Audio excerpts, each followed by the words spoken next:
还有一个就是康巴，就是我们常说的康巴汉、康巴那个字。这里我先解释一下什么叫维什藏。维什藏其实是包括两个地区，就是这三个地区里头，维什藏它就是在小的部分上就是包括两个地区。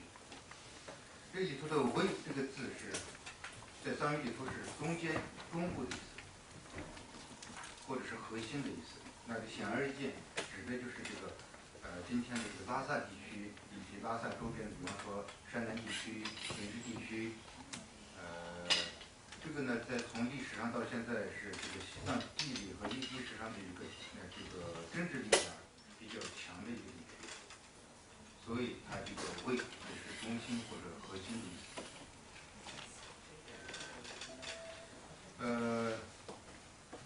然后我解释一下康巴。康在藏语安多的这个藏语里头的发音是 kam， 这个康它的这个意思是边界、边缘的意思，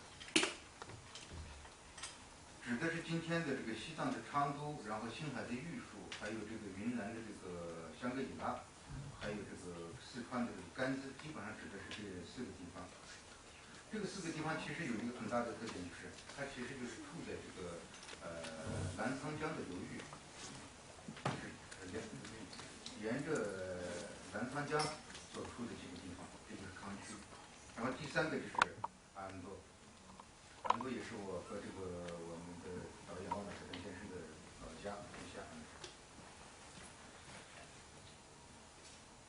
这个有关安多这个地名的记载呢，在这个有一本藏文的这个历史书籍《本多文的其中》，这个翻译成汉文叫《安多真教史》。这本书里头记载，他这个书里头的一个观念，认为这是两条山脉名字的第一个字的相结合，两条山脉的名字的第一个字结合而成的。安指的就是阿尼玛钦，这个阿尼玛钦的这个阿和这个安，这个是汉语里头两个不同的谐音。谐音的时候，它会有所不同。其实它是在藏语里头是同一个。然后，阿尼玛钦的这个山的位置大家都应该知道吧？就是在青海的果洛草原，果洛州。这个山脉呢，就是据考察，它是属于这个昆仑山，这个中支的最东段。也就是说，它就是昆仑山的一个比较核心的区域。安多的这个多呢，是指另外一条山，也就是这个藏语里头叫多拉让木，其实就是这个祁连山。这个山的名字大家应该很清楚，因为它经常出现在这个古代的这个汉语的诗歌当中。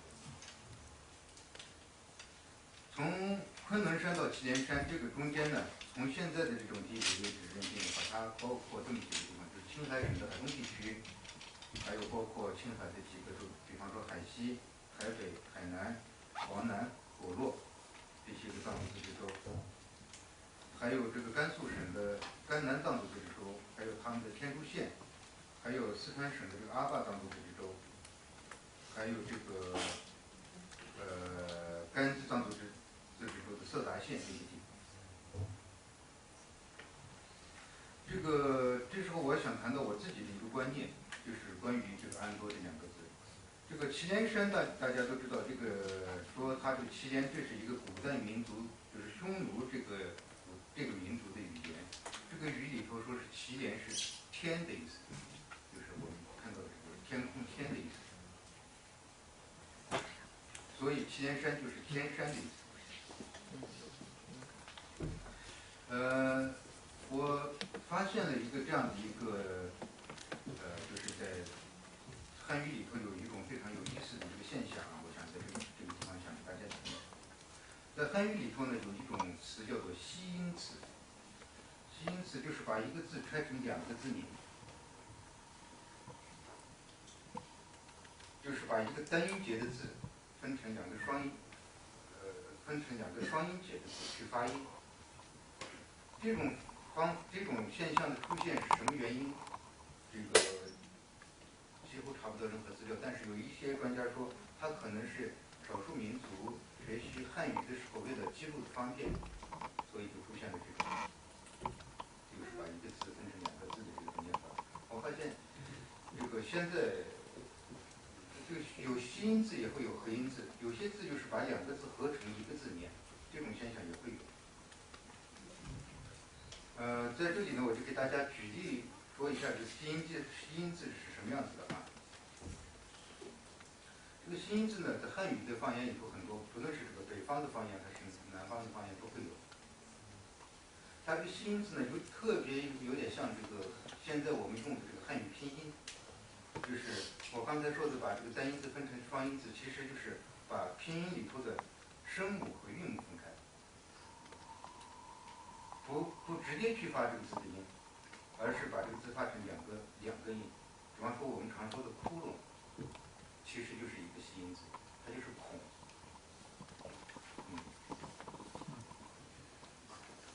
孔和窟窿是同一个意思啊。然后我们在陕西那边有一种发音，就是把山叫河梁，其实就是港，河梁港。然后在我们青海的方言里头，这种字也比较多。比方说有一种装这个东西的盘子，它就叫普兰，其实普兰就是盘。大家已经感觉到它和拼音的一种关系了吧？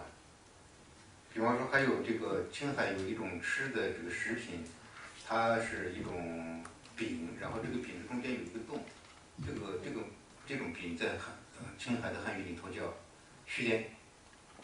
你们知道是哪一个字了吗？圈，对。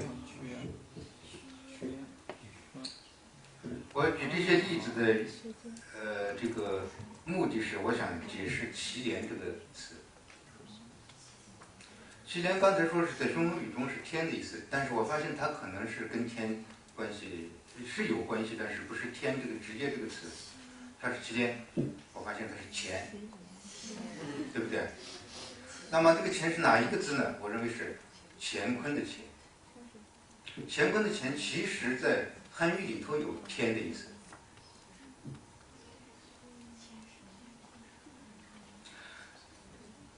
那为什么我要把它认定是乾坤的乾呢？这个里头我又发现了另外一个词，那就是昆仑。昆仑我认为也是一个吸音词，它刚好就是昆仑，乾坤的坤。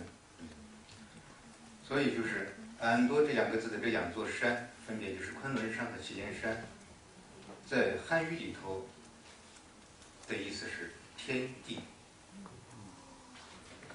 或者是乾坤，是乾坤这2个字的吸音词构成这2座山的名字。我的这个看法完全是我自己发现的一个这样的一个存在，它到现在我还没有找到一个，比方说更多的一些更能够靠得住的这样的一些理论的支持。我只是想把这样一种想法拿出来跟大家共享，然后会不会对咱们同学们将来做这方面的一些研究会有一些这个启发。我也在这个藏语里头发现了这个乾坤或者天地这样2个词和这个安多这个地域的关系。这个就是在藏族的这个果洛这个地区，果洛是咱们安多地区的一个中心地带。在果洛呢，这个有一种说法叫做罗南果佐、萨果佐，意思翻译成汉语就是天果洛、地果洛。那么它这里头也提到了天地这2个字，它是不是也会跟我的这个乾坤这个看法有一种呼应？这是我的一个关于安多这个地望的一个猜测。其实这个安多这个地方呢，它从现在的中国行政的这个地理位置去看，它处在这个汉藏文化的这个交接部，或者叫做碰撞区。这样的一个地理位置，使得这个安多藏地在历史上就承担起了藏汉2地之间的政治、文化、经济等诸多方面的使者的角色，为藏汉之间的这种沟通和互相融合渗透起到了这个桥梁的作用。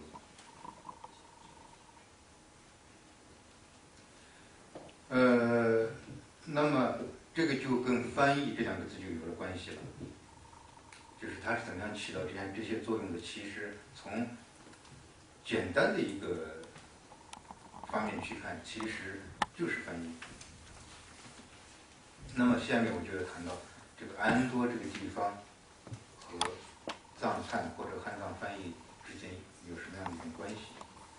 这个话题里头，我不想过多的介绍这个一些历史上的一些问题，我想给大家介绍一些个人物，就是这些人物都会是安多地区的，他所起到的作用，咱们一听就知道安多这个地方和翻译之间的一个很重要的这种关联吧。第一个要介绍的呢，肯定是大家宗喀巴，这是青海的塔尔寺地方的人。有关他的生平，大家可能也是略知一二吧，所以我在这里就不多说他的这个生平。我这里要说的就是他和翻译的关系。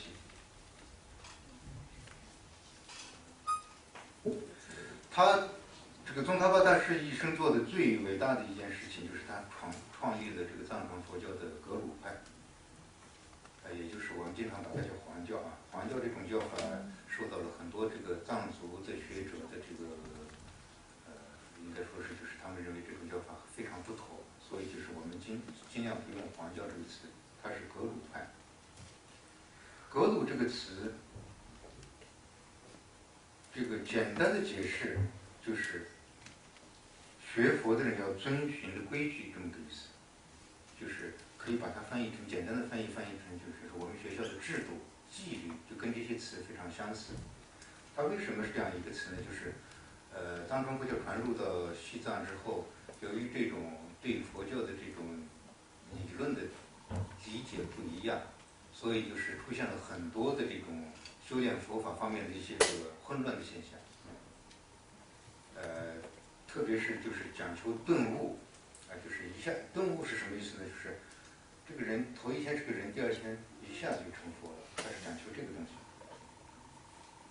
这种当时的这种混乱，使得宗喀巴大师他觉得他应该做出一个事情，就是去规范这个事情，所以他的这个就叫名字就是意思是纪律或者是制度这个意思啊。有些人把它翻译成善律，我觉得这个词翻译的也很好，就是善是那个善良的善啊。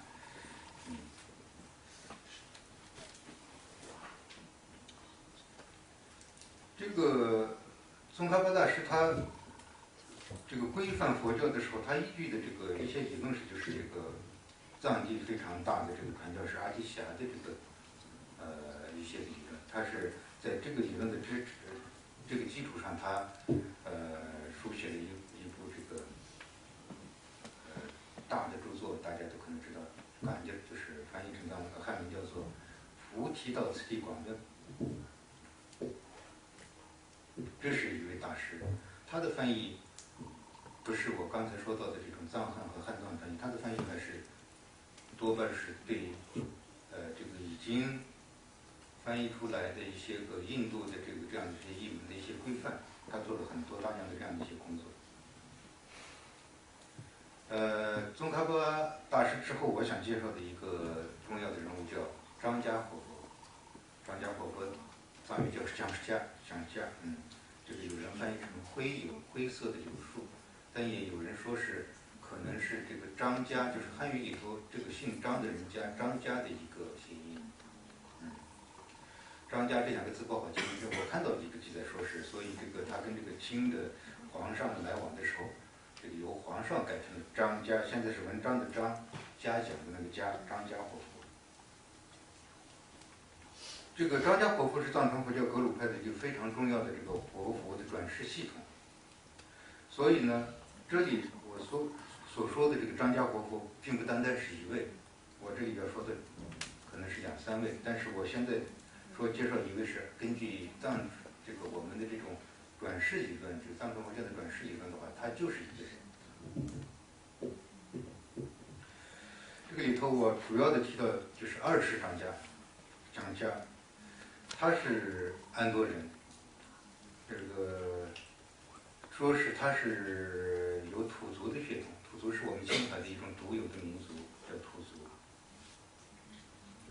这个土族呢，他自己把自己叫做察罕蒙混，这个察罕蒙混就是白色的蒙古啊。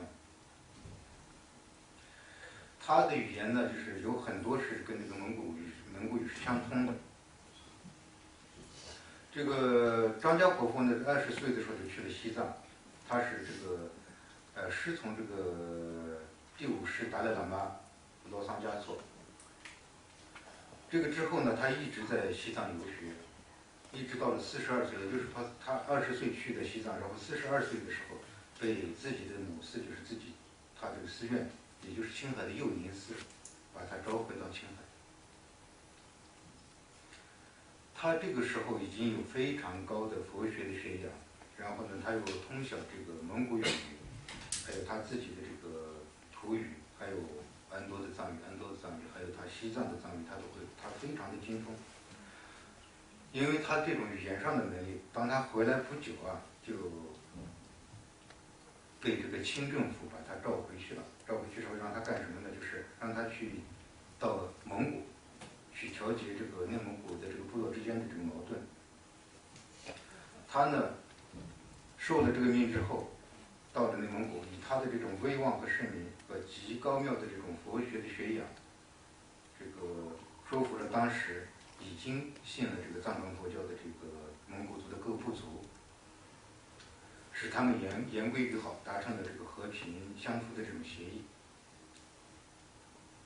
然后这个大事情他完成之后，他的第2年他就去了北京，他去见那个康熙，清朝的康熙皇上。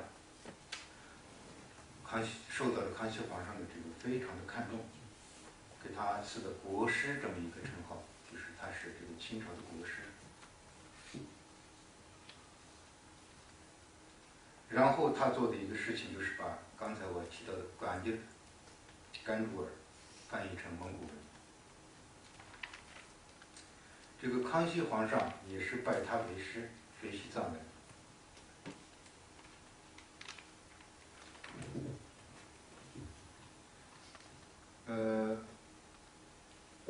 20张家因为他的这种学养和他的这种语言上的能力，他会好几种这个藏文的这个3大方言他都会，然后他又懂这个蒙古语，懂他自己的这个蒙古土族的语言，所以他在这个翻译这个甘珠尔的时候，他就非常的游刃有余。然后他的下一世3世张家也是这个安多人，他是甘肃武威地区的。他是在4岁的时候被认定是这个20张家的转世灵童，引请到了他们的母寺叫右宁寺，右宁在青海的互助这个寺院。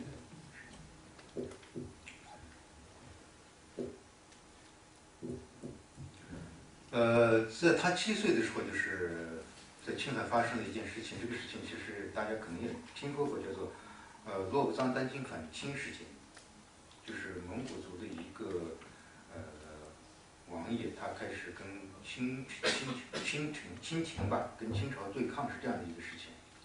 这个事件以后，这个很多的这个寺院都被烧掉了，给毁掉了。他的寺院毁了之后，这个清朝的皇上就把他召到了北京去，然后陪这个弘历，就是弘历是这个后来的雍正皇上啊，就是陪他去一块学习。他是在70岁的时候圆寂的，他陪了2朝的这个清朝的皇上，也就是说他接了他的上一世得到的这个国师的这个封号，他也成了这个在清朝的时候非常重要的一个担任着国师这样的一个位置的一个非常重要的人物。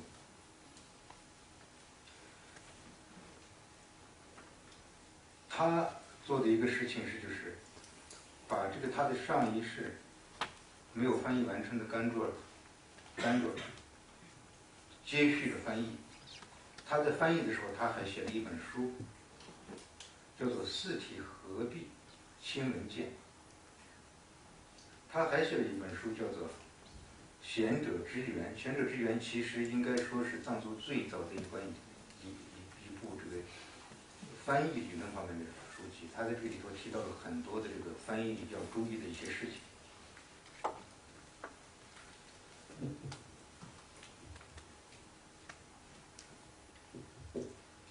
第三个我要讲到的，大家也非常的熟悉，就是生在青海驯化地区的上一世石狮班禅活佛。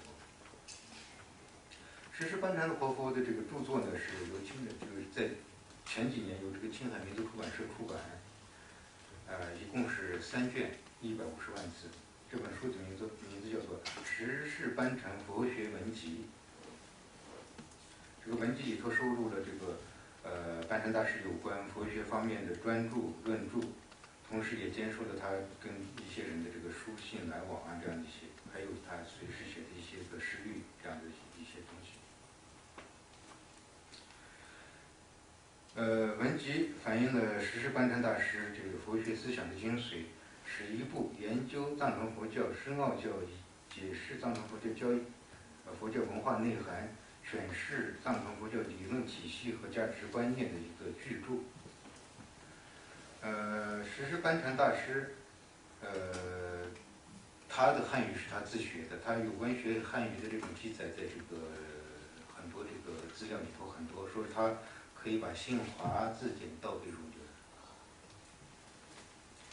然后，这班禅大师其实这个班禅这个名字在藏语里头的意思是班智大清母，意思是大译师，大的翻译，这是大的翻译大师这个意思。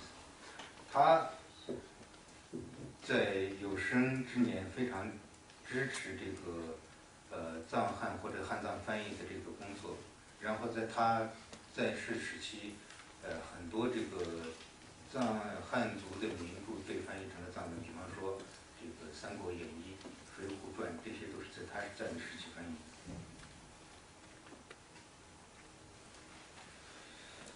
我下面还要介绍一个我个人认为是非常大的人物。刚才我们聊到了他，这个他叫端珠嘉。端珠嘉是我和旺木才旦先生的老师，就是我们之间有这种师生制。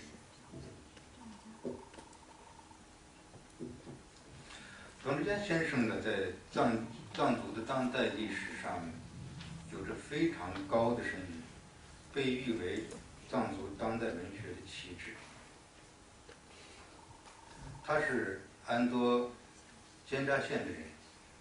这个尖扎县呢，这个旺木才旦导演的第一部作品《经济的玛尼石》的拍摄地就是尖扎。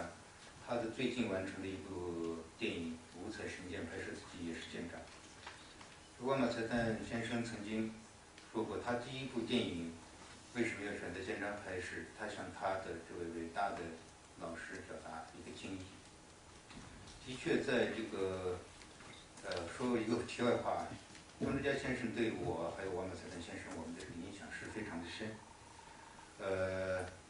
由于这种我和他，就是他和我们的这种师生的这种关系，使得我们当时上学的一个青海省海南州这样一个非常边缘的地方的一个班上，出了大概近10个作家。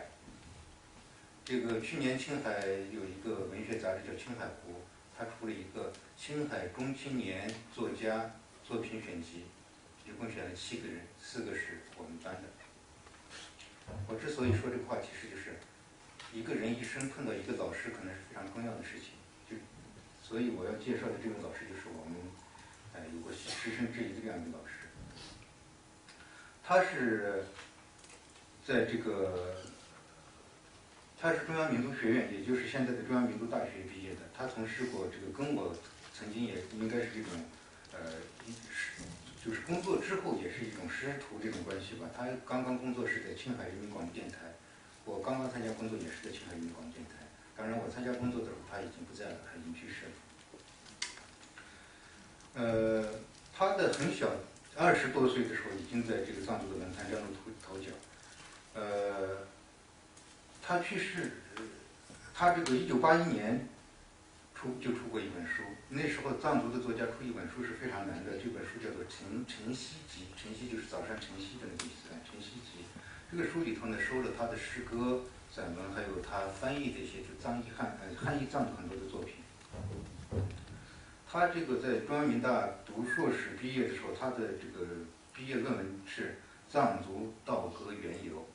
道歌呢，我昨天在那个会上我说到了道歌是什么意思？道歌就是藏族的一种民间歌谣叫歌日，但是当这个民间歌谣叫做歌日的时候，它的内容已经变了，它的内容完全变成了宗教的内容，但是它采用的那个旋律完全是民间的旋律。它这个歌日是非常有意思的，我们也经常读到一些仓央嘉措的一些诗歌。很多人把仓央嘉措的诗歌叫做情歌，可能情歌这个叫法现在看来是有点不妥。在藏语里头，仓央嘉措的诗歌也叫做歌日。歌日是什么意思呢？就是一个宗教人士借用了民间的歌谣的形体，然后传达佛教宗教的思想，这样一种体力的一种歌叫歌日。这个东家先生写的毕业论文就是关于歌这方面的一本书。他去世以后呢，后人整理出版了他的诗文全集，叫《端珠家全集》，这是由这个北京的民族出版社出版的，一共是6卷。他去世很早，他是32岁就去世了。在28岁开始写作，然后32岁，其实他就只是短短的几年里头，他就写了6卷本的这样一本书。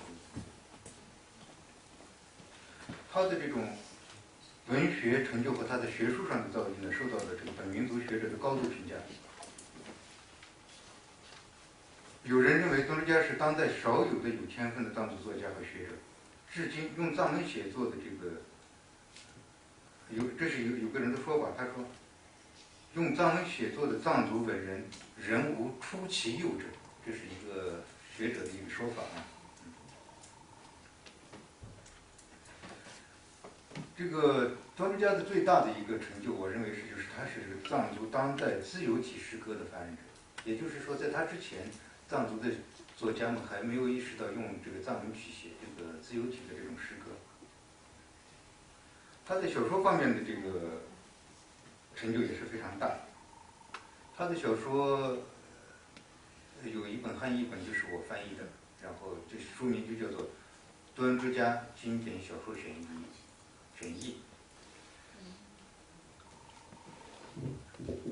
这个东之家先生的小说呢，就是之所以有这么高的威望，是因为我觉得有一种这种先见之明，就是他的很多小说，比方说他有一部小说我是特别喜欢的，叫《活佛》。这个《活佛》这个小说，其实他想说的一个意思是，就是说这个宗教政策在国内开放之后，很多人可能会打着活佛的旗号去骗人。他说的是这个事情。这个小说写于1981年，那个大陆的藏区的这个佛教政策的开放是1979年，也就是开放了2年之后，他就开始警告大家，不要随便去相信穿着那个袈裟的人，那个里头会有坏人。他这个小说主要是想表达这个意思。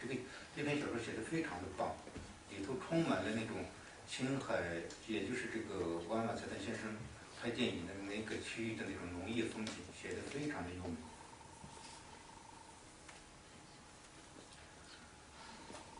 我觉得我介绍了上面的这些人之后，就可能就不用再谈这个安多和这种翻译之间的这个更多的一些事情。咱们同学们已经能够感觉到安多这个藏区，它在翻译这个事情当中的一种非常重要的这样一个位置。所以我想在这里用一点时间给大家说一说，就是当下这个时候安多这个地方的一些翻译工作。这个安多藏区呢，在藏族文学翻译事业上一直走在这个整个藏区、整个藏地的最前沿。上个世纪就是我刚才提到的这个班禅大师的那个时期，国家有关部委就曾经组织翻译我国4大名著，就是刚才提到的《水浒》《三国演义》《西游记》这些书。主要的这个翻译的这个任务就由这个安多的这个作家和翻译家承担。这个在我和瓦玛才旦之前，这个青海民族出版社就已经出版过，比方说像《西游记》的汉译、藏译、唐诗300首、西方小说作品选》这样的一些个书。这一两年还出版过像《当代藏语小说选一》，刚才我提到的《顿卢家经典小说选一》，这是我翻译的，还有《人生歌谣》，这是万马才旦导演翻译的。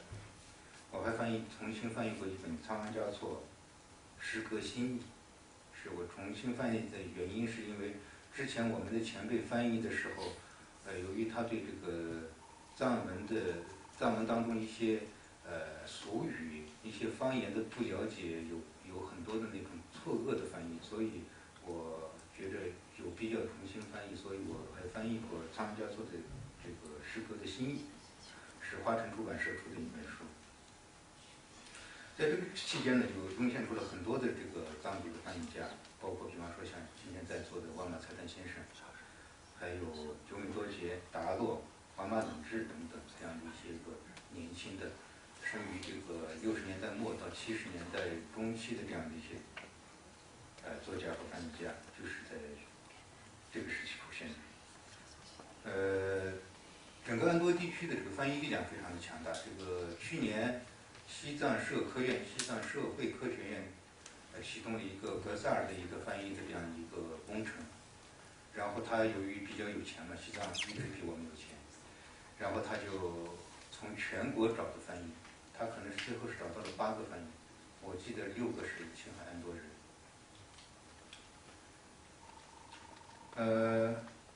2011年呢，青海成立了一个叫青海民族文学翻译协会这么一个组织，是一个民间组织。我和万马才旦先生都是这个协会的，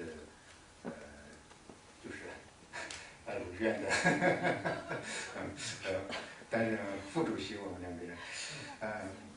这个有了这样一个组织之后呢，就开始有意识的组织这个翻译方面的一些个书籍。它是有一个工程，是每年翻译4部当代藏族作家的作品，现在已经完成了有12部，我这次差不多都带来了，有些个没找到。这个我把这个书名要不要给大家说一说？可能如果咱们同学们是这个学习或者研究的方向涉及到这个汉藏藏汉翻译的话，这些书可能也有用吧。这个第一部就是翻译的这个第1集是4本诗集，分别是这个居格桑的诗，这是我翻译的，还有叫坚梅达的诗，这是那个罗家才让翻译的，还有吃桑花的诗是陈翔翻译的，还有一本叫做《藏族女诗人15家》，我觉得这一部很重要，久米多杰翻译的。然后第2年又翻译了4部这个当代藏族母语作家的4部这个小说，是这个人丹江措小说集，这个是我翻译，然后是才家小说集，是万马冷志翻译，还有这个扎西东土小说集，是久米多杰翻译的，还有一本就是我们蒙古族的藏语写作，就是他是民族是蒙古族的，然后他写作是用藏文。这个也是一个青海非常有意思的一个现象。青海是一个民族非常众多，然后这个文化非常多元的这样一个地区。然后这个地方就会出现一些非常有意思的事情，就是他这个民族是，比方说像次仁东土先生，他是蒙古族，但是他写作是用藏文。他的一部小说集被翻译成汉文。今年出了4部这个散文集。也说一下吧，一个是瓦尔勒散文集，一个是龙本才让散文集，还有久米多杰散文集，还有一个叫浪查白昂散文集，4个藏族当代母语作家的散文集，我带来了这次。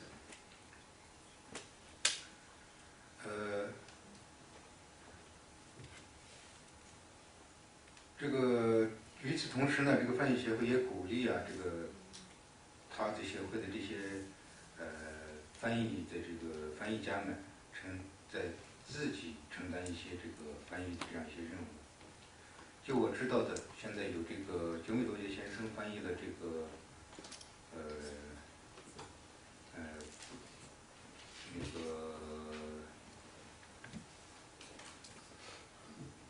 谁，港新的一本诗集，港新也是这个万马才旦的长期的一个合作者，是万马才旦几部电影的制片，他也是一个非常藏族母语作家里头非常重要的一个诗人，他的一部诗集也已经由这个中国文联出版社出版，是这个鸠美多姐翻译的。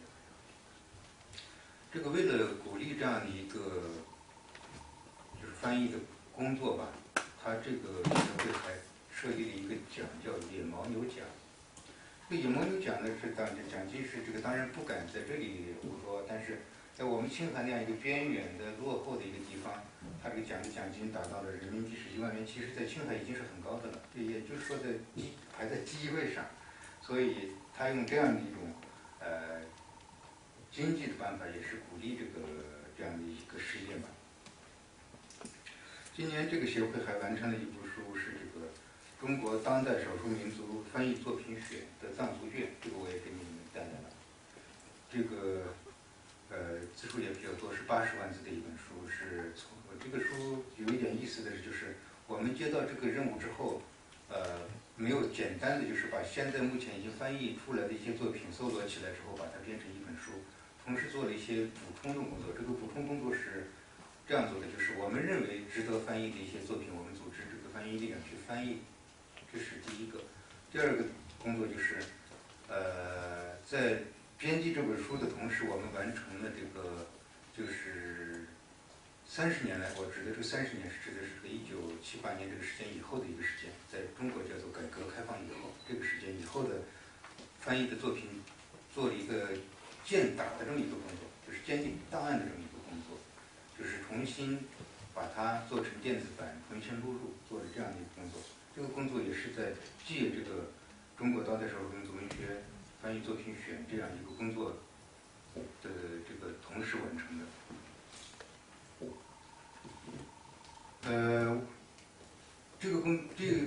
这个协会今年还做了一个事情，就是汉译藏的事情，就是我刚才说的都是藏译汉。汉译藏这里头呢，他做了这么2本书，一部叫做《中国当代少数民族作品的这个中篇小说卷》，就是把这个汉族作家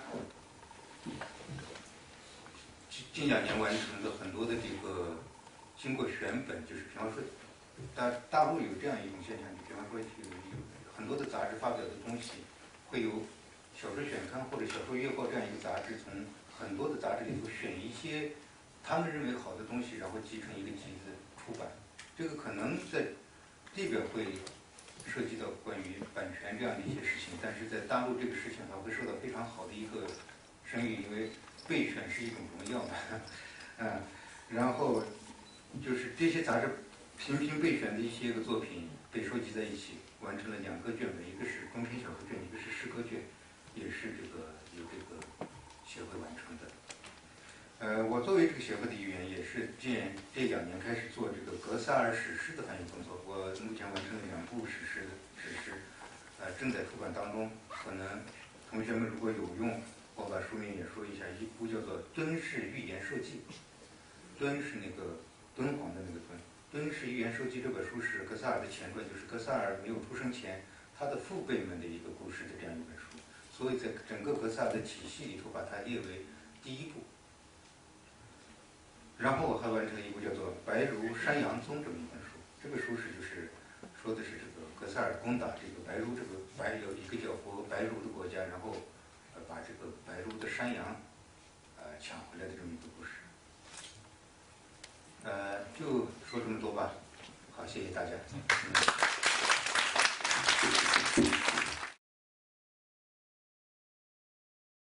Whenever you try to check the word Tibet on the internet, his name also always pop up with Tibet, so somebody is the authority on Tibet. Professor Barnett is the director of modern Tibet studies at Columbia University, and he teaches courses on Tibetan film and television, so he's going to show us quite a number of interesting TV programs as well as movie coming on.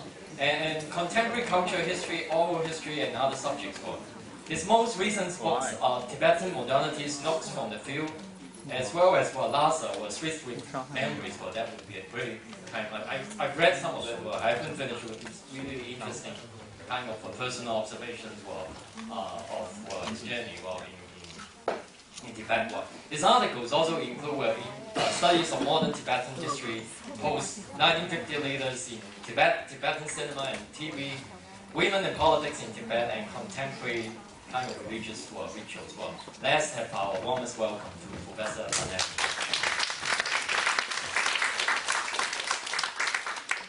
Thank you very much. Thank you everybody for being here this morning. It's a great pleasure to see you all again. I've been given a little time. I'm going to try and talk for about 45 minutes. Maybe I'll be able to get to the main things I want to show you. I want to show you the films at the end because I think it's interesting to think about the underlying institutional politics behind film and television when we're looking at China, at least at state-produced television and film in China. It's probably true in any country, actually, but it's a little clearer there. I want to talk about this question, which I call the cultural tone.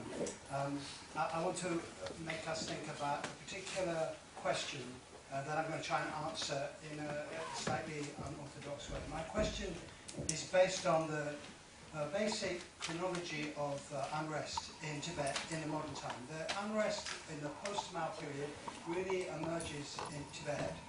Here we mean Xizang, Tibet Autonomous Region, in the late 1980s. There are a few protests, and this causes a strong reaction from the government. But from 1996, I'll go into this more later, those protests basically disappear. This isn't very obvious in Western coverage, international coverage, because they're aware of continuing tensions and strong restrictions, crackdown in Tibet, but there are very few protests in this period from 96 until 2008. Unrest emerges, as I'm sure you all know. The year of Beijing Olympics, major unrest spreads across Tibet. And this unrest is of a different kind. Actually, it's quite significant.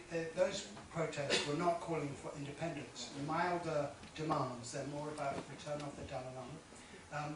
But they're much larger, much more numerous, far more classes of society are involved. The earlier protests had involved people of the new urban private class, people who are shopkeepers, stallholders, as well as monks and nuns, a kind of lower middle class. But the new protests in 2008 include farmers, some nomads, villagers, intellectuals, and especially students. So it's much more important in terms of the range of social protest. But they also see, for more or less the first time, serious ethnic violence. Only really 2 events, but about 18 Chinese people were killed in those protests. Very unusual, but a significant turn. And then after that, we have the phenomenon of sublimation. This indicates a intensity of conflict within unrest, a different kind of unrest. So my question is, very simply, why did this happen? And maybe more importantly, why did the Chinese authorities, I don't want to say the government, because this is all about party, remember? It's all about the party making the decisions. Why did the party not take advantage of the lack of protest in the 90s and 2000s in order to push for a reconciliation or resolution of some kind? That's a big question, but it's a very important historical question. And then what did they do that? What led to 2008? That's what the 2008 protests looked like in Lhasa. Some violence there. Hugely, very significant. This violence was magnified by television. As those of you old enough, you'll remember. It was shown on CCTV and repeatedly, this particular sequence, although it was an isolated incident. So, in other words, television produced the image of ethnic conflict and then magnified it hugely and produced it. And there was some militarization. So my questions here, the questions that this leads to, for me, I don't want to look at, a political scientist saying, well, this was caused by, a change in society. I want to look at concepts. What are the driving ideas for party officials, party policymakers that ended up in this situation? And I am going to suggest that this is possibly to do with an underlying question in the party about the meaning of culture and its relationship to culture.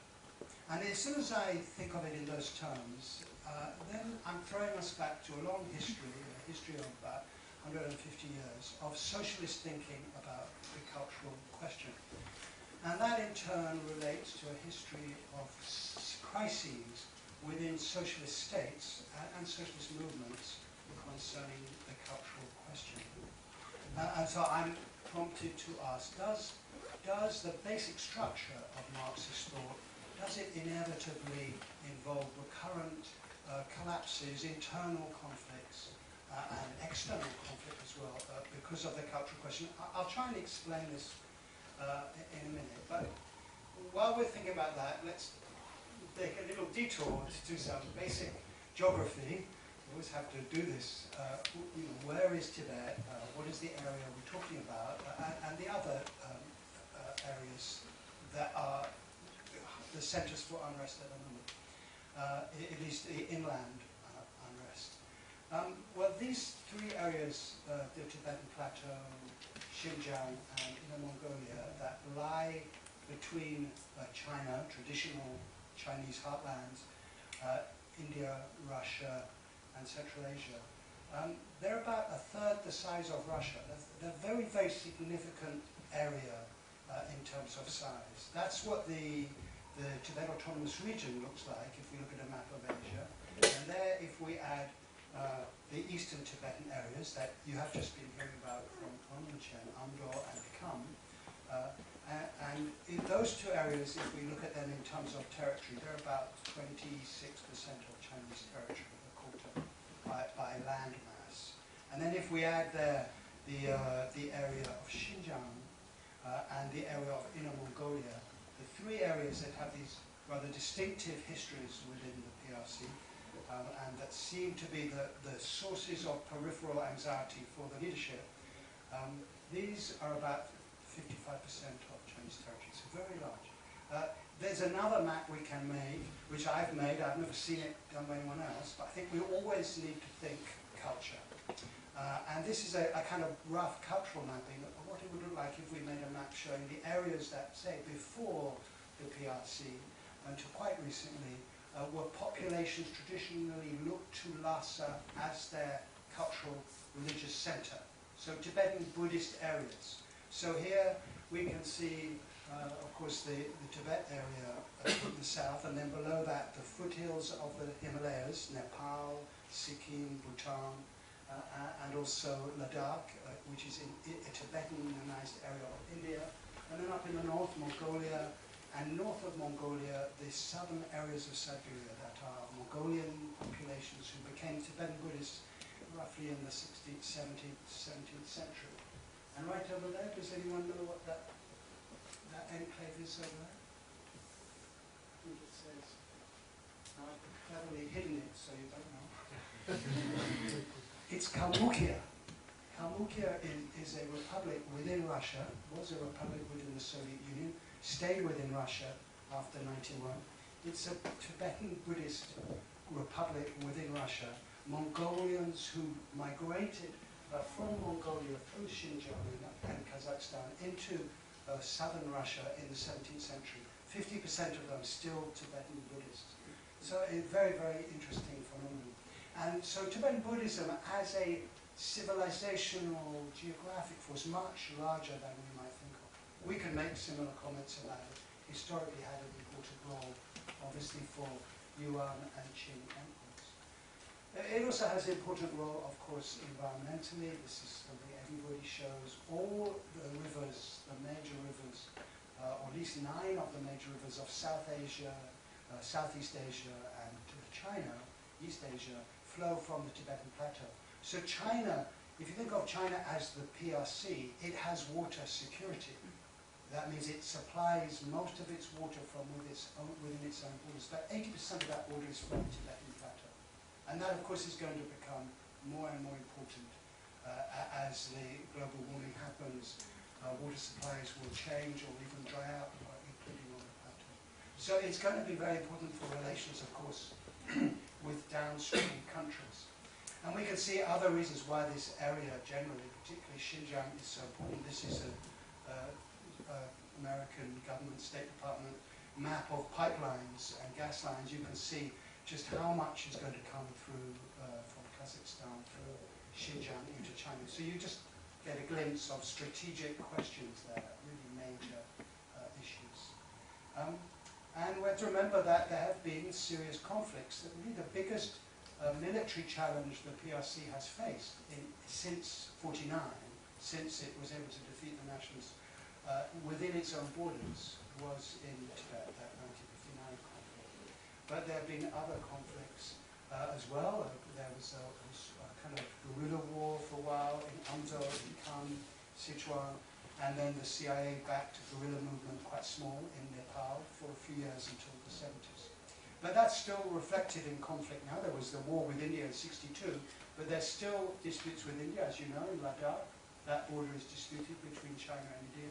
Tawang, disputed border in the south of Tibet, in Arunachal Pradesh. And there's still, the Indians have just announced they're forming a new mountain strike corps, because a lot of troops, Chinese troops, have moved towards their border. So we're seeing an arms race between China and India. It's quite a tense situation. And we have to remember that this area, if we're thinking in terms of hard politics like military people, this is the only nuclear tri-junction in the world. 3 nations that are nuclear powers face each other across the Xinjiang, Tibetan border areas. That's not a very tense situation at the moment. We don't have to worry about nuclear conflict.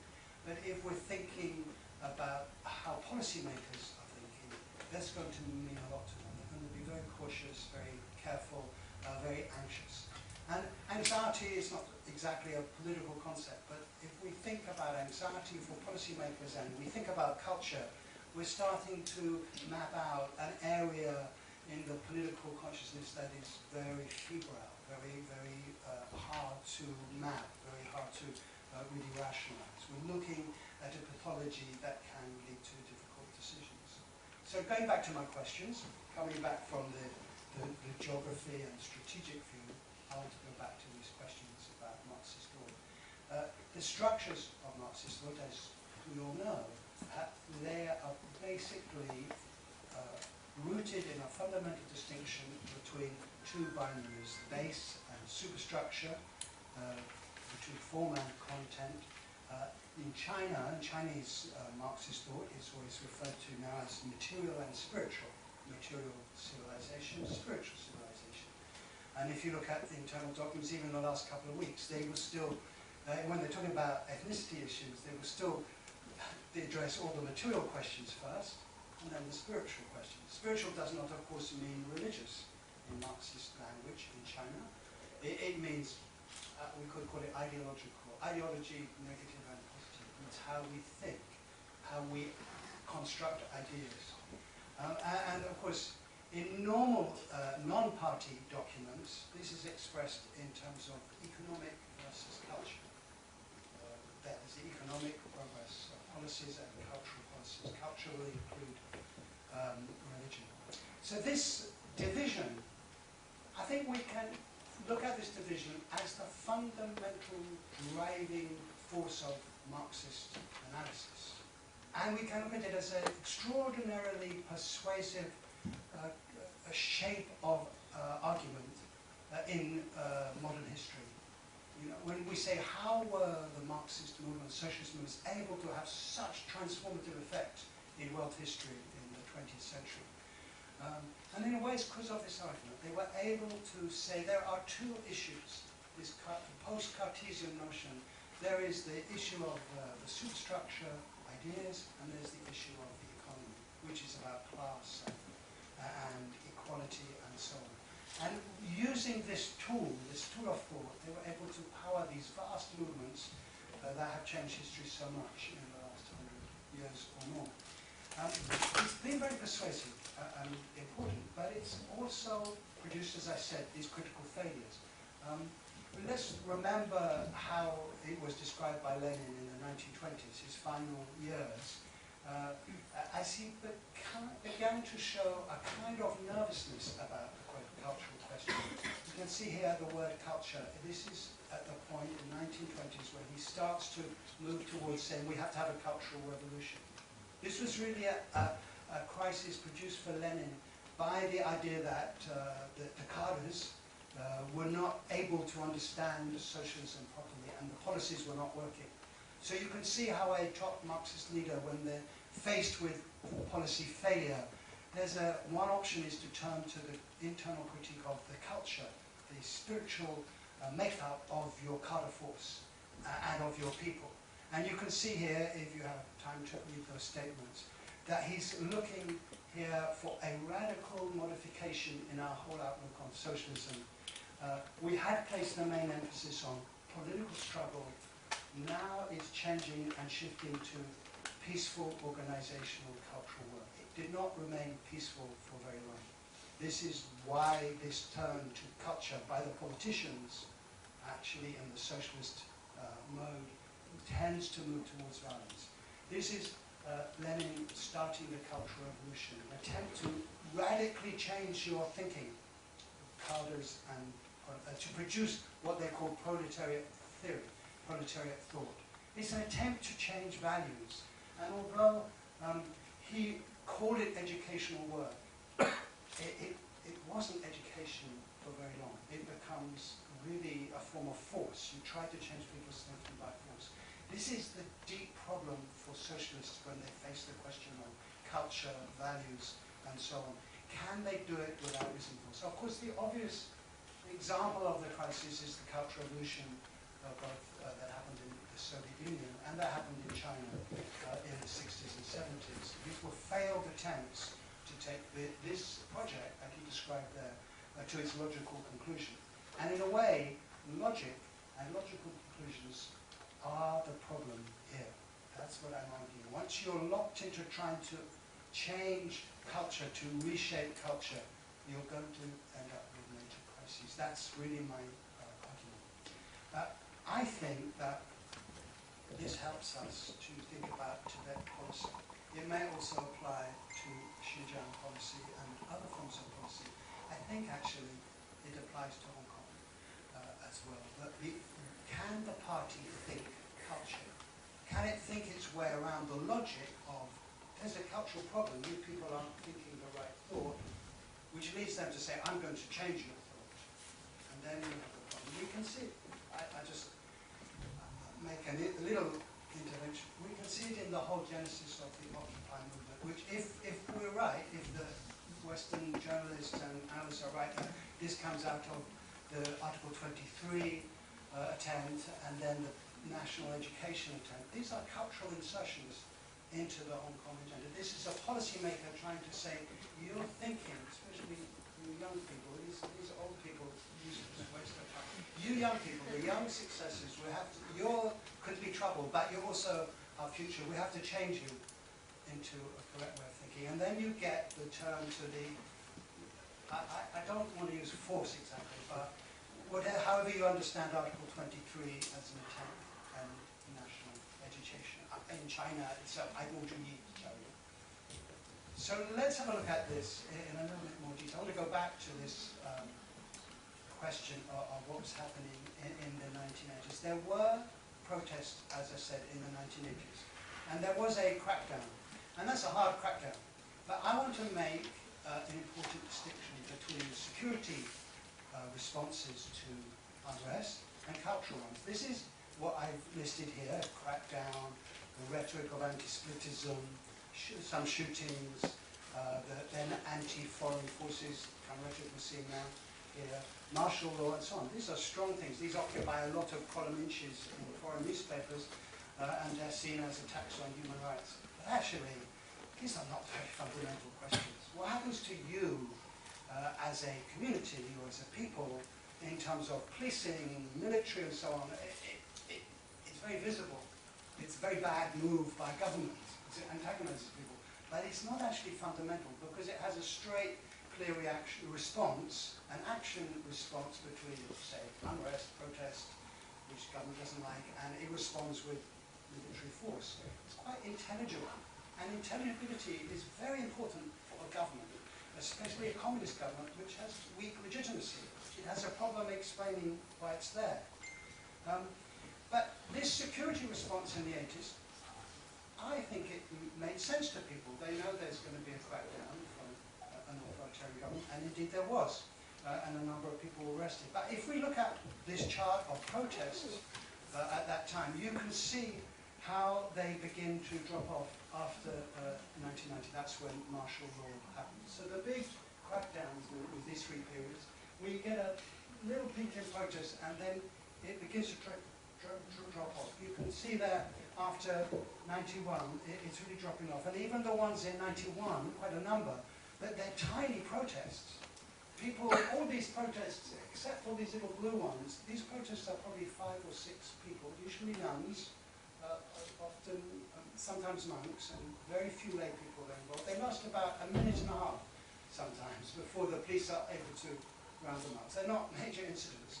But the government did not let up. That's the important question. Why didn't the government make a chart like this? Certainly had them, because every cadre is measured by the number of protests in that area. So they're sending reports back to Tibet, saying, to Beijing. So they know, but they didn't, they kept the pressure up. Now, although the protests have backed down. Now, of course, there are international factors. Soviet Union has collapsed. That's a very important factor. The party was convinced very quickly that the reason for the collapse of the Soviet Union was leniency of nationality policies, being too soft with nationalities. So this was an important factor as well, and Dalai Lama is traveling internationally, that's another factor. But still, I want to ask why this response was so strong. It's going to get stronger, we'll see. If we look at those protests in that peak year, 1991, 28, just how many protests were there last year, year before last, in China? About 160,000 major protests, not 3 nuns and a monk. And we don't see militarization in protest areas in China. We see the Wujing are sent in, but it's usually dealt with pretty quickly. The issues, the complaints are picked up and responded to. Now, that starts to tell us something very important. There's a fundamentally different perception about how you think Tibet, and also Xinjiang, and even more so actually Inner Mongolia, from how you think China, protest in China. And I'm going to call that border. That's border thinking, let's say. You think the border differently. Now, there may be reasons for this. They're not Chinese people. Maybe you're a party, you're a Marxist, you think they're more backward, they're more unruly. Maybe you're a strategist, you think they might have connections to people across the border, and you're worried. But this is border thinking. And border thinking in Chinese history goes back a very, very long way. We'll see that in a minute. If we look at this, the most important development that happened in policy after 1991 was the appointment of a new party secretary in the Tibetan Autonomous Region, who was brought from Inner Mongolia, and he was called Chen Huiyong. And he clearly was what we could say the first of the new border specialists, officials who have had some experience in another of these inner Asia troubled areas, is brought to Tibet. And this happens again in 2005, when there haven't been significant protests for a while. They bring in another border specialist, called Zhang Qinli. He's come from Xinjiang, where there has been unrest, and he's been with the Bituan. He has some basic military experience, and he comes to Tibet. Once either of these people arrives in Tibet, basically tensions go through the ceiling. It becomes very, very tense because they're very, very aggressive in their policies. So there's a really interesting question here. Who's deciding to have border specialists being sent to your areas? There's actually more than these two. Here's another couple you can see here that I just mapped out. Sometimes they're sent from Tibet to other areas, sometimes from other areas into Tibet. They're rotating border people. Well, actually, this starts to become really important. Does anyone know how many officials now are in the central committee of the party who have served just in Tibet Autonomous Region? Anyone want to guess? There's about 300 people in the party central committee. I think it's now 34. And they include, of course, Hu Jintao, came from Tibet, Hu Junhua, who's expected to succeed Xi Jinping, Many of these people who are right at the top of the party have served in these border areas, are now being brought into the center. So this is a big new development in Chinese party history. When we look in more detail at what these border specialists did, what came out of this idea of how you manage the borders, we can see that these figures, especially Chen Qian, have an extraordinarily interesting feature, that they think of themselves as cultural experts. Chen Qian is Han Chinese. He was born in Liaoning, but he worked in Inner Mongolia, in the party school, in party education. But when he came to Tibet, he started writing poetry. This is one of his poems. I didn't have time to put up the Chinese. And you can see it's about him arriving to take up his position in Tibet. So arriving in the plain is a historic moment for him of poetic expression as the plane descends. I am in low spirits. And he actually describes in the second verse being in bed. When he got to his room, and he's having a meeting to deal with this unrest. I don't think there was any significant unrest at that time. But he's there, so he's come with his consciousness, and his way of understanding is primarily cultural. He publishes these poems in 1999, he's still in office. And in this introduction to his poems, which are called Rinchen Prof, a typical kind of exoticization of Tibetan environment, he writes an introduction where he says that he has a mission, a historic mission, really for China's officials in the future, that they will learn from his personal experiences, like the footprints of a swan across snow and in his introduction, he writes that he is following in the footsteps of Gao Shi.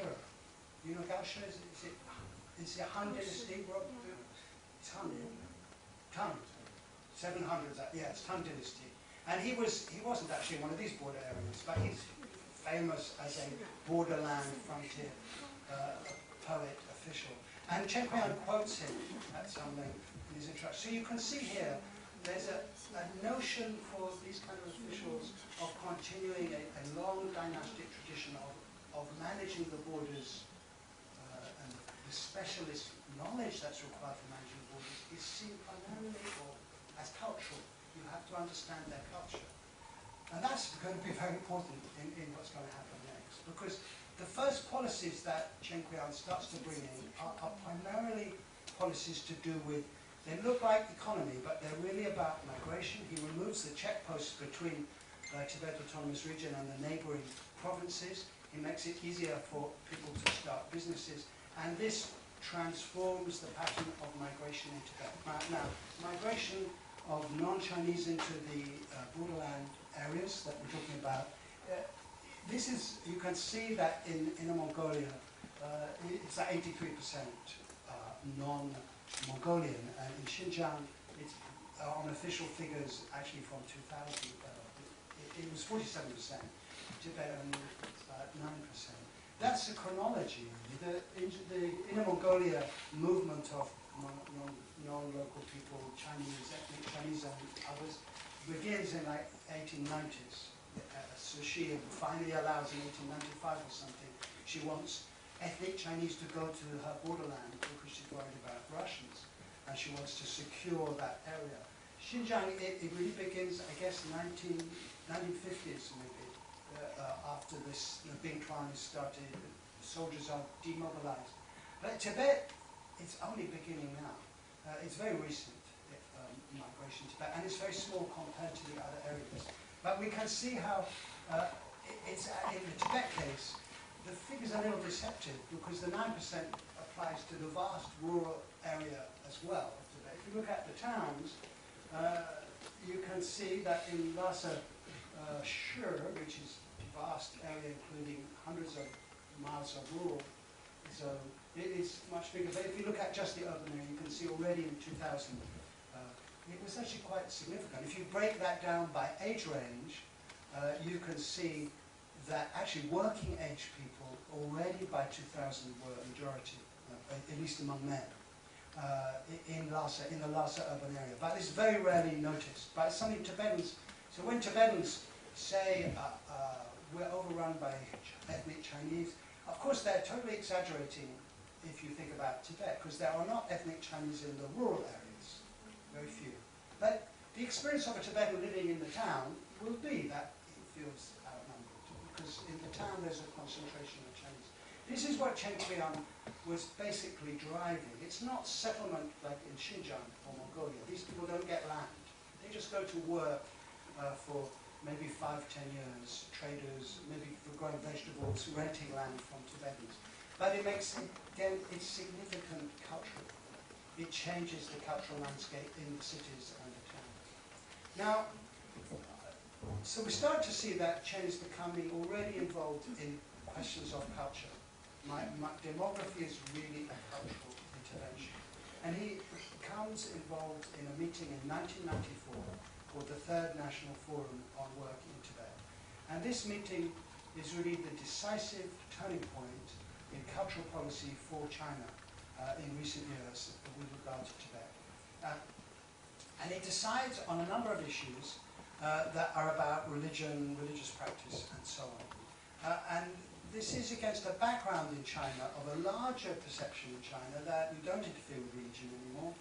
You regulate it. You know, the churches have to be patriotic, and the Pope can't appoint his own bishops, but you don't directly interfere in religion. The party doesn't have a base in temples and monasteries and so on at this time, but so you sort of leave it alone as much as you can manage to do. And religion in Tibet, if you go there at this time, or even now, you will see lots of religious practice. Like these pictures I'm talking about, 2000. You can see people prostrating, people queuing up to go in the main temple, and so on. But actually, if we look in more detail at the decisions of the Third Forum of 1994, we can see actually what's happening. These are some of the policies. Some of the policies are marked here in black are really pretty standard communist policies for managing monasteries. You limit the number of monks, you have committees, and so on. But the ones in red are policies which have never really been done before, except in the Cultural Revolution.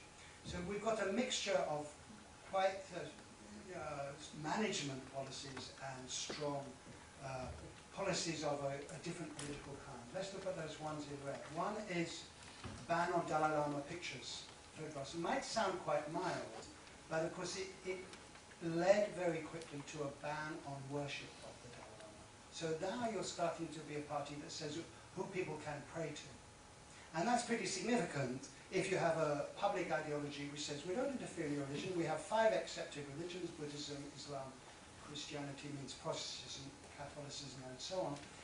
This is starting to become a really hitting at the very core of the religious identity, religious practice.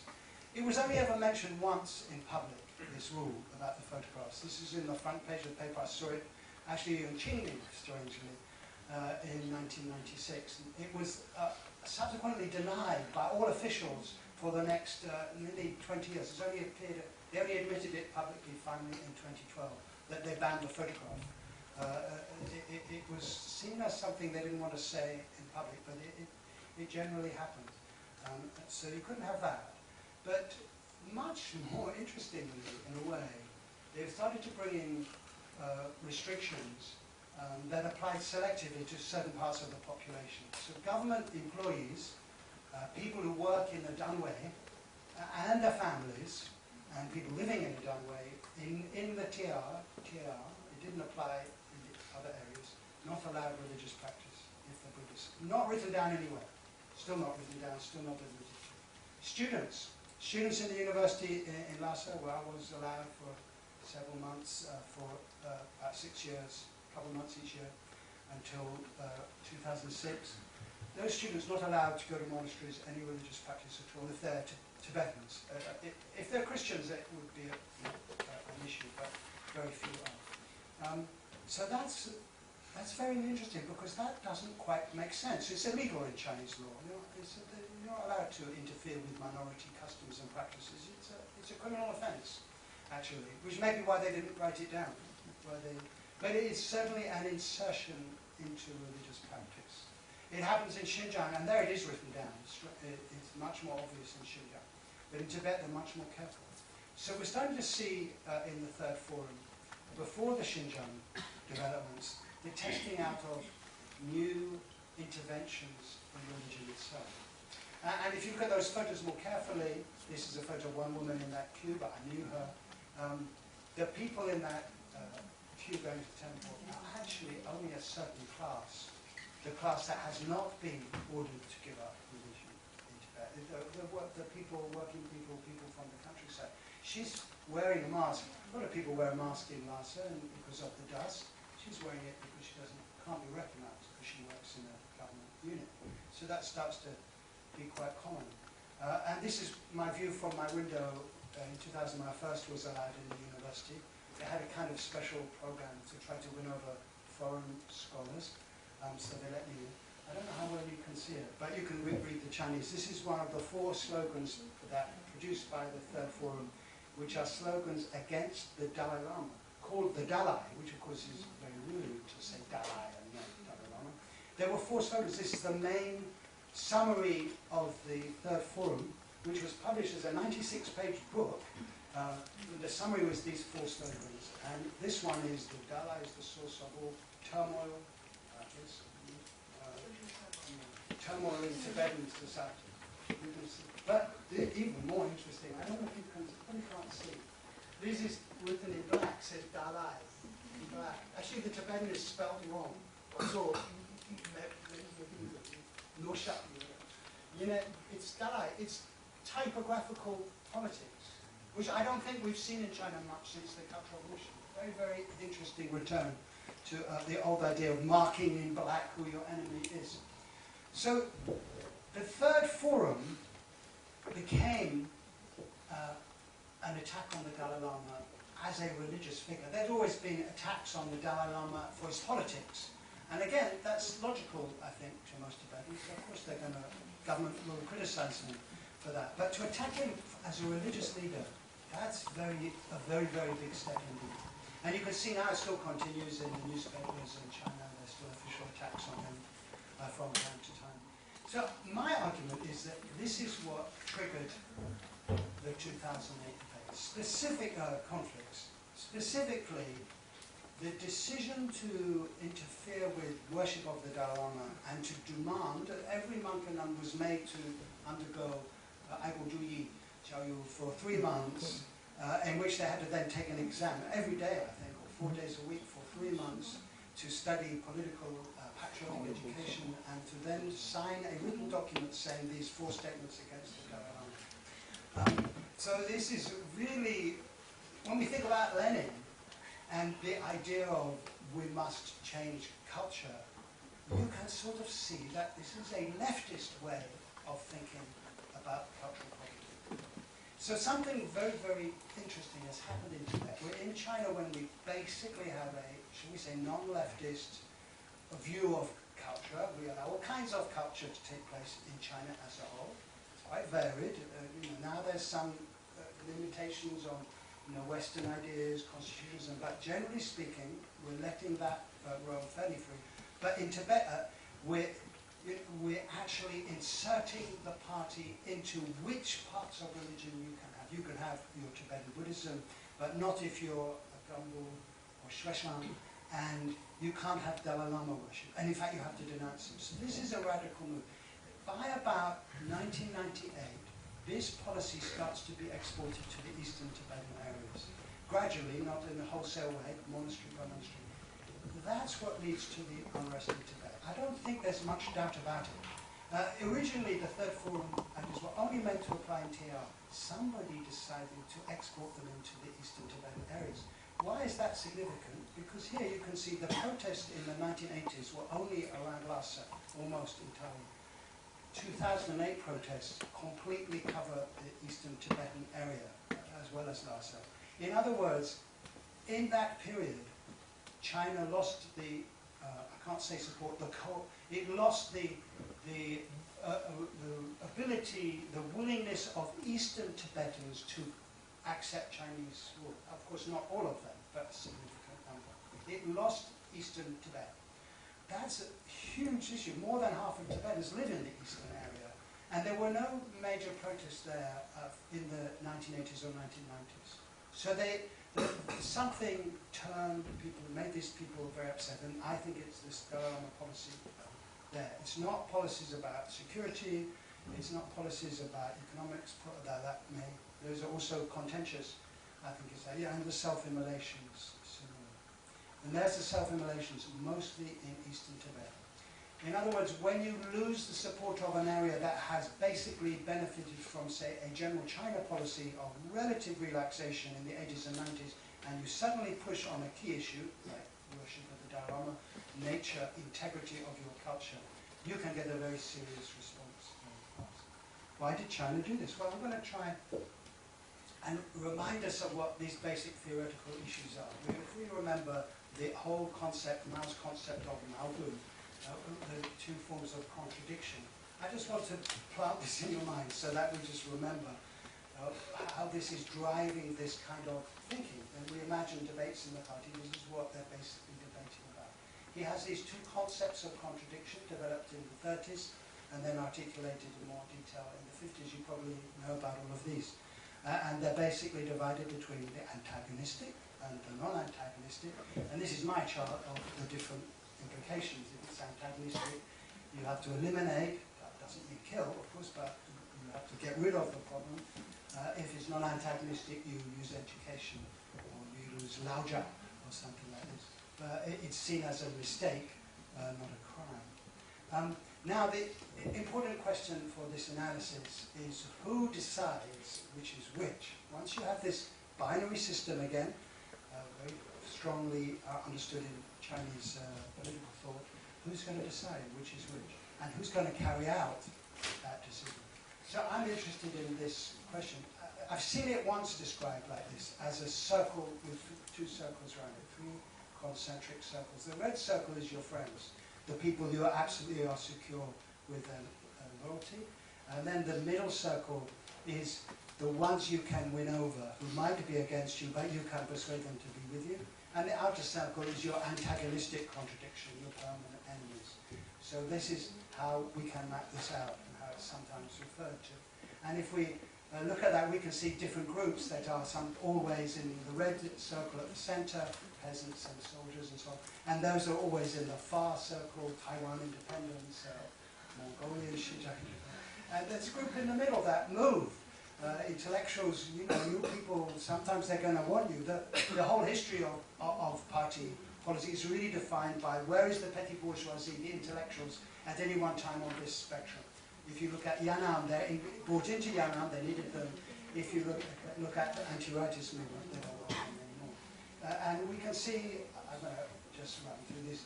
You can look at Dalai Lama, it's kind of interesting. He's moved in and out of the grey area, different years, different meetings, and then they put him back into the black area. He's out, and currently he's sort of back in again. Now, who's doing this? Well, this is United Front. I want to look at, these are the 5 pillar agencies that, if you look at internal party history, this is how they define the different functions of the party. United Front is one of those entities. It's technically, not in practice, but technically on an equal level with the military, the party, the people's power system, the government. And United Front is really, really major, actually, in party history. I noticed that, if I may say so, enjoying the translation yesterday, didn't know the English word for Tongjiangbu when Mr. Lin mentioned it. He talked about Tongjiangbu, as you know, but because Western foreign attention to United Front is almost minimal. They don't see it as important because they see it as just internal to the party. But actually, it's deciding Hong Kong, Taiwan, Tibet, so on. Or at least at different times it has the crucial role in this. And religion and nationalities and so on. It was called the Sandafaba, one of the 3 magic weapons in Maoist system, as you probably know. And its projects is to identify who the enemies are, and to identify who can be won over and win over. And they're very, very interesting documents, secret documents published from the 1940s by one American scholar called Van Sticker, where it describes what the United Front has to do. It's all secret then.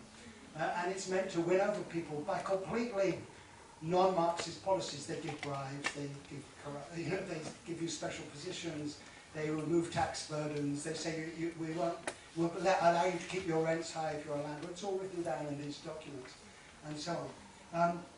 Now, the United Front is very, very important in internal party history. And if we look at what happened to United Front in the last 20 years, we start to see a kind of explanation of what happened in this Tibet policy cultural turn. The United Front was purged in 1992 after Tiananmen Square. The people who were in it, who had Tibet expertise, they had been in Tibet in the 50s, were all thrown out because they failed to solve the student issue at Tiananmen Square. They were replaced by young technocrats with no experience in Tibet. And they're invisible, they don't talk, they don't announce themselves to foreigners, only to other people in the party. By 2002, they started to become very visible. They have been given the project of running talks with the exiles. They open a Tibet-specific desk. There's no Xinjiang desk in the United Front. No other nationality has one. And they come out into the open in 2008 and become public figures. And I think we can fill in some of the gap. What was happening in those 10 years? I think they arranged for the border specialist Chen Guiyang to be brought in. They probably arranged for the later Jiang Qingli's second border specialist. They started to project an idea that we can deal with this in border specialists. They're not border specialists, so they're technicians. So they're going to start using border people and bring them into Tibet. They run the third forum in 1994 from behind the scenes. It's actually officially run by Hu Jintao and people. And they must have been responsible for the anti-Dalai Lama decisions in '96. In other words, this is the group of people that made the cultural turn to intervene directly in culture. And I think what happened is that this was an internal coup by United Front. It was new officials who saw that they could preserve their positions long-term, a 20, 30-year period, if they could get complete control of Tibet policy. They didn't get complete control of Xinjiang or Hong Kong. They're much larger bodies involved, but they managed to get completely control of Tibet, and they managed to turn it to this interventionist mode, and this created careers for these people. This is important theory in Chinese politics about the circularity of oppressive rhetoric. Perry Lincoln people, and Wang Lishong has written a lot about this. I want to quickly, we have a few minutes left maybe, to look at how this shows in contemporary films. Let's have a quick look, maybe can look at this. This is from Shizan Fengyu, the TV dramas. This is a TV drama, CCTV, in 1999. This is actually a later cut made from Tibetans where they remove pictures, some images of the Dalai Lama. So let's have a look while this is running. There's no sound.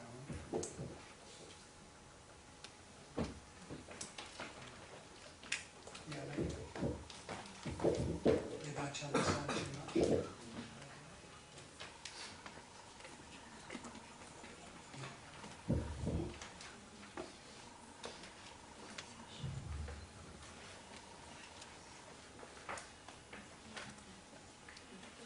Actually, it's not running properly.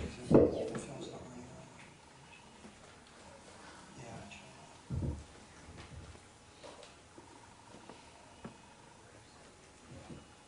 It's on the E-drive.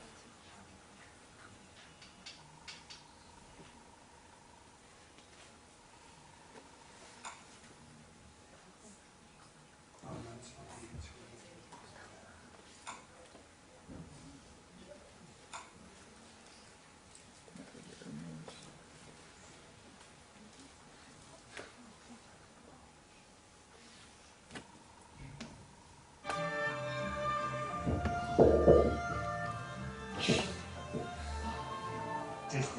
So Mao is shown meeting the top Tibetan leaders. They've just signed the 17-point agreement. So this is a big propaganda thing made by the United Front and others. And Mao's showing his warmth and hospitality because the Tibetans have accepted Chinese sovereignty for the first time, 1951. I'm interested a little bit in the next scene. No, this is just celebration. Maybe we should take the lights down a little bit. I don't know how to do that.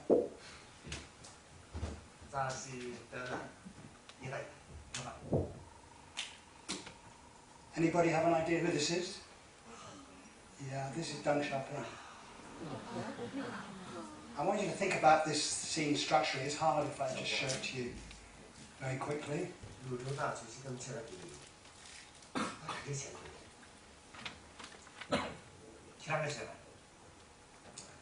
The narrative content of this scene is zero. They drink. And they decide who should drink first. That's very significant symbolically. The person on your left is the head of the Tibetan United Front, Baba Puzo Wangyo. And there they cut. So we have a scene which just shows the relationship of Deng Xiaoping, political commissar of the Southwest military at that time, and the local Tibetan head of the United Front. They're just drinking together, Gambe. This is a symbol, a symbolic representation of the harmony of United Front work. It's very interesting. But if we look at the next scene, these are actual cut. I haven't cut this. This is how it runs. We see the two Chinese leaders who are being sent to Tibet being briefed by Mao in private. I'm sorry about it. I'll bring the sound up.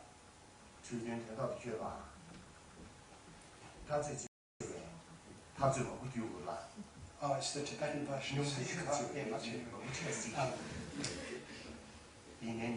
But look at the words, they're very interesting.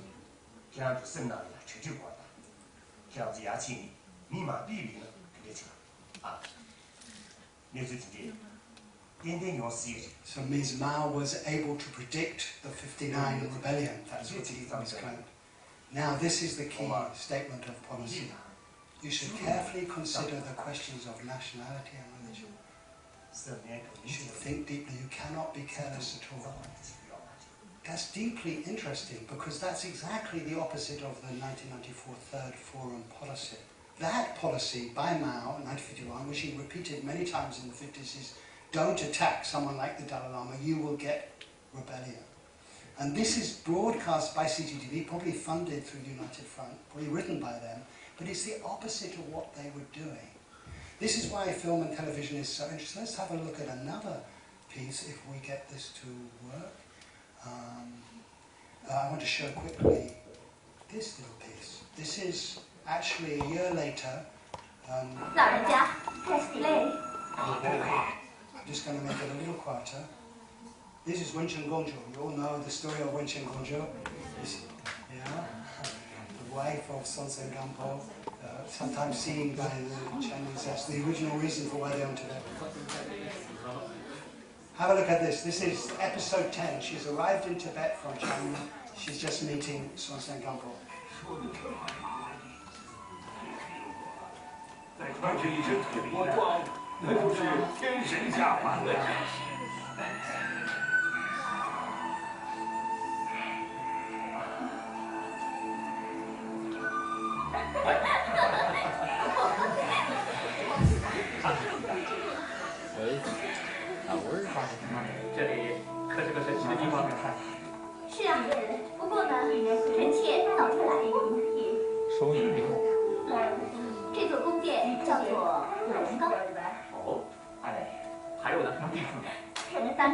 You can hear the Tibetan behind.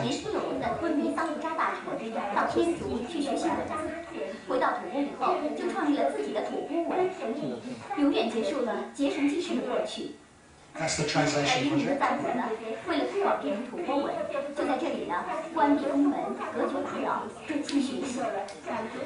So you can see the first message in this scene is she knows all about Tibetan culture and Tibetan history. Now let's see the second message.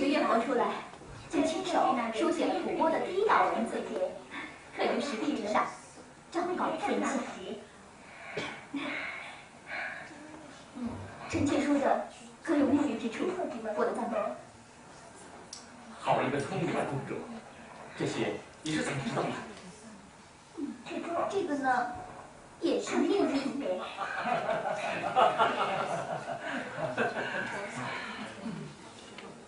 公主想必也知道。 Now, she starts to get a little upset. You can see how the actor is going there because he's not paying enough attention. He's talking about politics and about his history. So she asks him a question. Let's just go back here. 切，陆东在打出在路上都告诉了我，赞图少年时期不平凡的经历，让文者深深敬仰。这么多年来，我想我让昌盛的中原大唐，渴望效仿大唐的生活方式，以振兴中国。今天我终于取到了公主，也就是等于得到了大唐了。So the second message is very, very clear. It's that China has brought civilization, or the Tang have brought civilization to the Tibetans. And this remains the main message of these kind of public documents of China's cultural policy towards the minorities. You can see she actually gets upset because in the story she says, you don't love me, you just love what I bring you from China. And she runs away, as you'll see. But so this is profoundly interesting. The public transcript of what we have the state saying in its films is actually very different from what's happening on the ground. Let me go back quickly to the PowerPoint and look at how the United Front work is shown in film very quickly. This is a person, we saw this in Professor Lowe's presentation yesterday, the same figure, the Chinese military leader, the political officer who helps the downtrodden Tibetans in Nongnu, the 1963 film. And there he is helping the downtrodden Tibetan. Interestingly, he hardly ever speaks. There's another TV drama called Alatsubu in Gansu, Qinghai in the 1989. These two figures are United Front officials that come in the 1940s to Tibet. They never speak in the film. You never hear them speak, basically. But you know that they're laughing, they're happy because the Tibetan leaders are won over by them and go to join Mao in Yan'an. That's what we saw in Xizang Fanyu, the unnecessary non-narrative edition of a United Front scene. Increasingly, we see this role played by women. There it is, even in the 1980s, not a party woman, but an intellectual playing a role in Qinshunji, an important film about Dai Zu. And here we can see another role of a woman, a princess in a TV series about Inner Mongolia in the 1940s called Alasha Wang. There's a princess, she's actually Manchu. And you can see she writes poetry about anti-Japanese patriotic feeling. And there you saw Rinchen Prof and so on. In other words, what's happening in film is United Front increasingly, its work is being shown by the feminine and the cultural, the civilizational, the gift that China gives and the understanding that is meant to come with that. What's happening in practice, if we look at this kind of figure, is actually the opposite. And this is what I call the cultural turn that is masked in public, not known to the general Chinese public, which is a turn within the party towards an aggressive attitude towards policy in Tibet. That's what I think sparked the unrest in 2008, and that's what I think reflects one of these cycles of crises in socialist thinking that has now been become perhaps a long-term problem for China in Tibet, much the same in Xinjiang, and possibly the same here in Hong Kong. I'm going to end there. Thank you very much.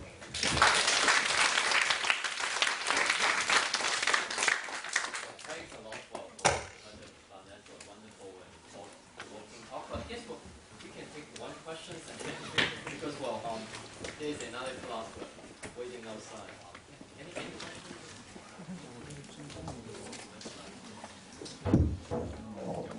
Any questions?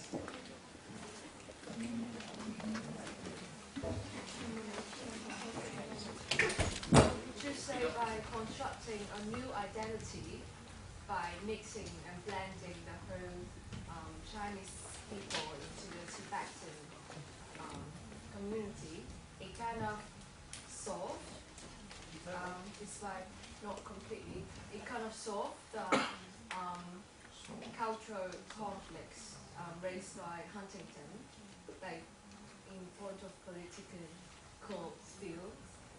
Very interesting. Anyways, I have a slide actually somewhere which this is the kind of the official view. Actually, the official view is a little bit the opposite. That you shouldn't try to eliminate a culture now in the current policy. You try to create a an overall overarching culture identity, the Minzu, the Zhonghua Minzu, this debate that's been going on since at least the time of Sun Yat-sen. This has become very, very prominent now. And there, Tibetans and maybe in the future Hong Kong people will be one Minzu under a larger Minzu called Zhonghua Minzu. So they're trying to avoid the issue of assimilation. If you look at their quotes in more detail, you can see there that Chen Qian and people are talking about kind of surgical management of culture. You know, you remove what he calls the dross from the gold and so on. But actually, at this time, they didn't want to swamp cultures. They didn't want to assimilate them. But if we look, I'm going the wrong way.